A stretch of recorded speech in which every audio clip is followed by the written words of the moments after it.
వాస్తవానికి మనం చేస్తున్న పనులను బట్టి, మన ఆలోచనలను బట్టి, మన క్రియలను బట్టి ఏనాడో దేవుని ఉగ్రతకు మనం బలైపోవాల్సిన వారమే.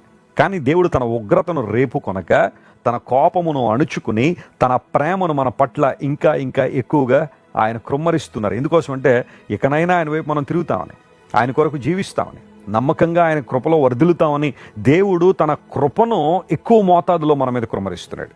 అయితే చాలామంది కృపను నిరర్ధకం చేసేవాళ్ళు ఉన్నారు, కృపను దుర్వినియోగం చేసేవాళ్ళు ఉన్నారు. కానీ కృప యొక్క నిర్వచనం నీకు సరిగ్గా తెలిస్తే దేవుణ్ణి మనస్ఫూర్తిగా నువ్వు ఆరాధిస్తావు, ఆయన్ను గట్టిగా నువ్వు పట్టుకుంటావు, ఆయన్ను ఎంతగా స్తుతిస్తావో అంతగా నీ జీవితంలో అద్భుతాలు జరుగుతాయి. కృప తప్ప మరొకటి లేదు. వాత్సల్య సంపూర్ణుడైన దేవుడు. నిజమే, దేవుడు సంపూర్ణుడు. ఆయన అసంపూర్ణుడు కాదు. ఆయన ఏది చేసినా సంపూర్ణంగా ఆయన చేసేవాడు కదా. సృష్టిని అంతా కూడా సంపూర్ణంగా ఆయన చేసి ముగించాడని బైబిల్లో రాయబడింది. ఆయన చేయాలనుకున్నంత చేశాడు. ఆయన సృష్టిని ఆయన చేసి ముగించి సమస్తము మంచిదని ప్రభువు చూశారు. కృపాసత్య సంపూర్ణుడిగా మన మధ్య నివసించును అనే మాట యోహాను సువార్తలో మనం చూస్తాం 1వ అధ్యాయంలో.